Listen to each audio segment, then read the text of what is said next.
So dalawang solar light to mga boss.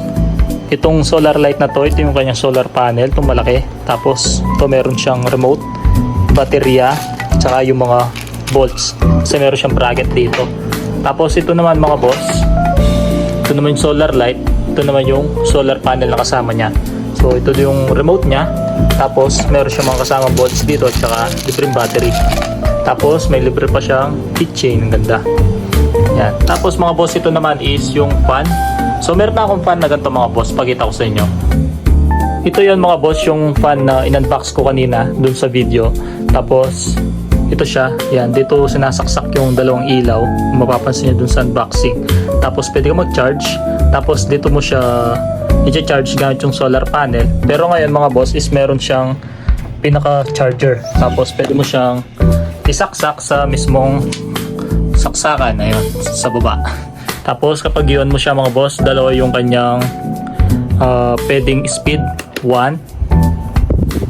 Medyo mainit lang yung kanya lumalabas na hangin kasi medyo maaraw pa. Alas 4 pa lang ng hapon, medyo mainit pa dito sa bahay. Tapos isa pang pindot is number 2 naman. Ayan, medyo malakas naman siya mga boss. Okay na okay ito kapag wala kayong power. Tapos pwede mo pa siyang i-charge sa sikat ng araw or gamit yung solar panel. Tapos mga boss, ito yung kanyang ilaw. Ayan, meron siyang LED dito sa bandang part na to. Tapos kapag nag-charge siya pala mga boss, magpupula to. Tapos tansyahin nyo na lang. Ako kasi charge ko siya ng 5 oras. Bakit tinatansya? Kasi di naman siya nag-green. So palaging red lang yan. Kapag full charge na siya, di mo malalaman. Kaya mas maganda mga boss, 5 hours pwede na i-charge siya. Yung pinaka battery niya mga boss is nasa ilalim. Kaya medyo mabigat din yung fan na to. Napaka useful niyan mga boss. Ito palang solar na to mga boss. Ayan, meron na akong ganyan mga boss. Ito siya. Ayan, nandiyan sa taas. Diyan ko nilagay mga boss. Try natin siya para makita nyo. Dito ko linagay yung remote niya mga boss. Dinikit ko lang. Ayan, kapag pinindot mo itong on, ayan, mag-on siya. Tapos patay natin gamit tong off. Yun. Tapos mga boss, papansin nyo is nagbi-blink siya ng green. Ibig sabihin is nag-charge siya. Nasa labas yung kanyang solar panel. Kung gusto nyo rin mag-order nito mga boss, iwan ko yung Shopee link sa description at comment section. Tapos mag-comment na lang kayo kung may katanungan din kayo.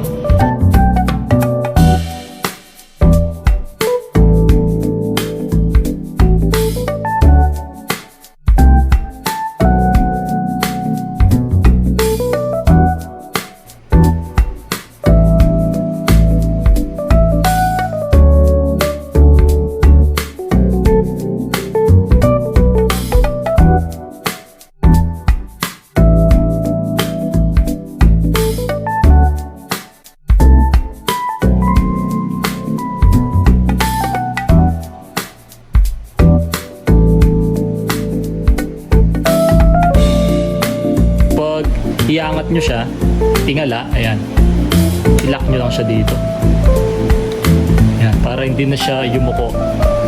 So ayan mga boss, buo na yung ating fan. Bali, alisin lang natin itong takip dito para matest na natin.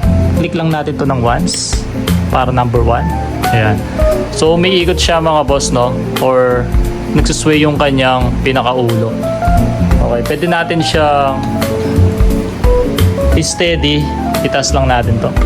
Yan, parang yung mga normal fan lang talaga. Tapos ito pala yung pinaka charger niya.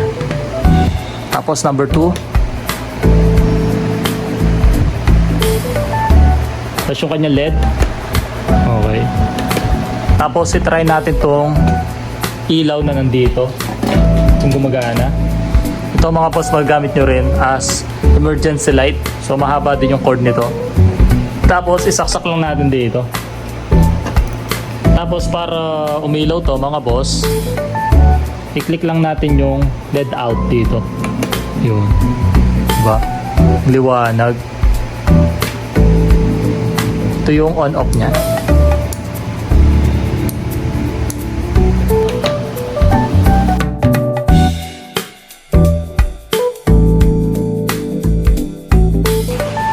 So ito yung comparison mga boss nung aking unang rechargeable fan. Tapos ito naman yung bago. Ayan.